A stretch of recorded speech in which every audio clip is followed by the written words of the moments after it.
12 महीने करेला बाज़ार में हमेशा मिलता रहता है। चाहे हम टेरेस पर सब्जियां उगाते हों या फिर किसान भाई हों, महंगे से महंगे खाद ला करके पौधे में डालते रहते हैं। कुछ लोग ऑर्गेनिक तरीके से भी लाभ उठाते हैं फ्रेंड्स। महंगे महंगे खाद ना ला करके यहीं पर आप ऑर्गेनिक होममेड फर्टिलाइज़र का उपयोग कर सकते हैं। ऐसे हमारे किचन में कई चीज़ें उपलब्ध होती हैं जिनके इस्तेमाल से हम पौधे पर ढेरों फल ले सकते हैं, फूल बना सकते हैं, मिट्टी की उर्वरक शक्ति को बढ़ा सकते हैं। महंगे महंगे खाद ना ला करके मैंने करेले में सस्ते में एकदम अच्छे से हार्वेस्टिंग ले लिया। फ्रेंड्स, आप भी इसका उपयोग करके ले सकते हैं। अक्सर आप देखते होंगे मार्केट में आपको 12 महीने करेले मिलते रहते हैं, लेकिन आप करेले अगर लगा रखे हैं और उसमें ग्रोथ नहीं हो रही है, फूल फल ना आने पर कई चीज़ों की कमी हो जाती है, जैसे पोषक तत्वों की कमी हो जाती है, पानी की गलत मात्रा आप दे देते हैं या फिर परागण की कमी हो जाती है। ऐसे कई कारण होते हैं फ्रेंड्स। ऐसे कारण में से एक कारण हम लेके आए हैं जो है पोषक तत्वों की कमी, जो पौधे के लिए मुख्य भूमिका निभाती है। महंगे महंगे खाद ना ला करके खरीद कर आप चाहें तो गुड़ का इस्तेमाल करें। ये बिल्कुल सस्ते में आपको ढेरों सब्जियां दे सकती हैं। अगर आप गार्डनिंग करते हैं, टेरेस पर सब्जियां लगा रखे हैं, तो आप इसका इस्तेमाल ज़रूर करें। ये है गुड़ और राख। गुड़ और राख का इस्तेमाल आप कर सकते हैं। राख तो आप हमेशा चाहे जब आप गार्डन की छटाई करें उसे रख दें, सूख जाए उसका राख बना करके स्टोर कर सकते हैं। आप मेरे करेले के पौधे में देख सकते हैं कितने फल बन चुके हैं। सारे फल जो हैं वो स्वस्थ हैं। मैं महंगे महंगे खाद ना इस्तेमाल करके इन्हीं खादों का इस्तेमाल करती रहती हूँ और फ्रेंड्स फल लेती रहती हूँ।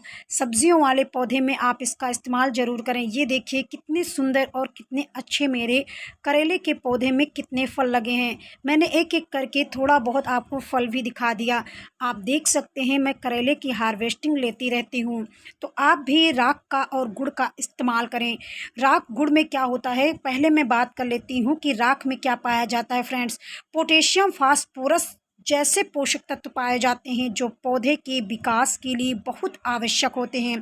क्योंकि राख का इस्तेमाल मिट्टी में करते हैं अगर आप, तो मिट्टी को ढीला और भुरभुरा कर देता है, जिससे जो जड़ होते हैं वो फैलने में मदद मिल जाती है।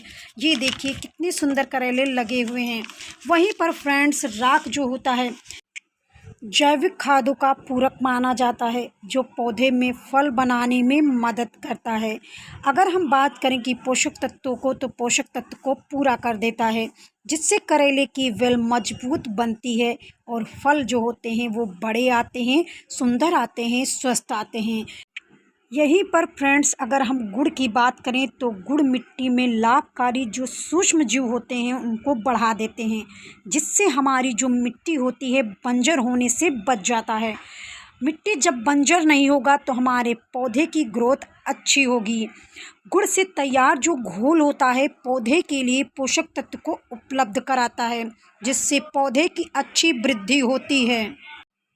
तो यहीं पर फ्रेंड्स अगर हम राख और गुड़ दोनों का इस्तेमाल अगर मिट्टी में करते हैं तो ये जैविक संतुलन को बनाए रखता है और मिट्टी का अधिक उपजाऊ बनाने में मदद करता है, जिससे करेले की अच्छी वृद्धि और पैदावार होती है, जिससे हम अच्छे दामों में इसे बेच भी सकते हैं अगर खेती करते हैं। तो ऐसे में फ्रेंड्स लोग महंगे महंगे खाद खरीदते रहे और मैं सस्ते में हार्वेस्टिंग कर रही हूँ, तो आप भी ले सकते हैं। अब बात करते हैं फ्रेंड्स पत्तियाँ पीली पड़ने के कारण।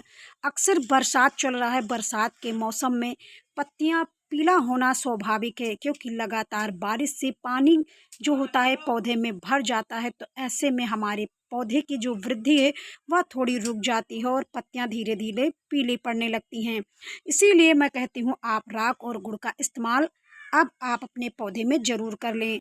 साथ ही पौधे में अगर आपके कीट लग जाते हैं, करेले के पौधे में करेले के जो फल आते हैं वो सड़कर गिर जाते हैं, तो मुख्य कारण पानी ही होता है। या तो आप पौधे में अधिक पानी दे देते हैं या फिर बिल्कुल सूखा कर देते हैं। अगर आप नियमित रूप से पौधे में मिट्टियों को केवल नम बनाए रखें तो आप भी करेले की हार्वेस्टिंग ले सकते हैं। अब बात करते हैं फ्रेंड्स धूप की।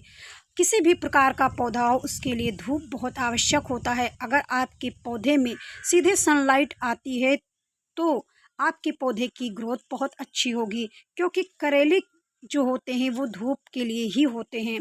धूप वाले ये पौधे होते हैं, कम से कम 6 या 7 घंटे आपके पौधे में धूप अच्छी तरह से लगना चाहिए। धूप लगने से आप अपने करेले की हार्वेस्टिंग ले सकते हैं। फ्रेंड्स, आप मेरे इस पौधे में इस छोटे छोटे नन्हे फलों को देख सकते हैं, एक भी फूल वेस्ट नहीं जाता, क्योंकि मेरे पौधे में जो परागण होता है वो होता रहता है। और आप इनके फलों को देख सकते हैं कि किस तरह हो रहा है। मधुमक्खियां जब आकर्षित रहेंगी, परागण आपके पौधे में होता रहेगा, तो आपके पौधे में भी करेले आएंगे। अगर आपके पौधे में परागण नहीं हो रहा है तो आप हैंडिंग की मदद से भी कर सकते हैं। साथ ही आप शहद का छिड़काव कुछ पत्तियों पर कर दें तो आपके पौधे में मधुमक्खियां आकर्षित होंगी तो आपके पौधे में परागण बनना स्वाभाविक है। तो ऐसे में आप अपने छत पर अगर करेले लगा रखे हैं तो इस तरह से आप अपने पौधे की देखभाल करें और करेले की हार्वेस्टिंग कर सकते हैं। ये देखिए, कुछ पत्तियां जो हैं मेरे करेले के पीले पड़ रहे हैं, तो ऐसे में मैं नीम ऑयल का छिड़काव करने वाली हूँ। फ्रेंड्स, मैंने 7 दिन पहले किया है, अब 1 दिन बाद मैं करूँगी। और आप देख सकते हैं करेले बिल्कुल अच्छी तरह से स्वस्थ मस्त हैं। तो आप भी इस तरह से हार्वेस्टिंग करें, खेती करें या फिर आप गार्डनिंग करें, तो इस तरह आप सस्ते दामों में बिल्कुल घर पर फर्टिलाइज़र दे सकते हैं और अच्छी पैदावार कर सकते हैं। तो फ्रेंड्स, आपको मिलते हैं अगले वीडियो में ऐसी ही नई जानकारियों के साथ। तब तक के लिए फ्रेंड, धन्यवाद, नमस्कार।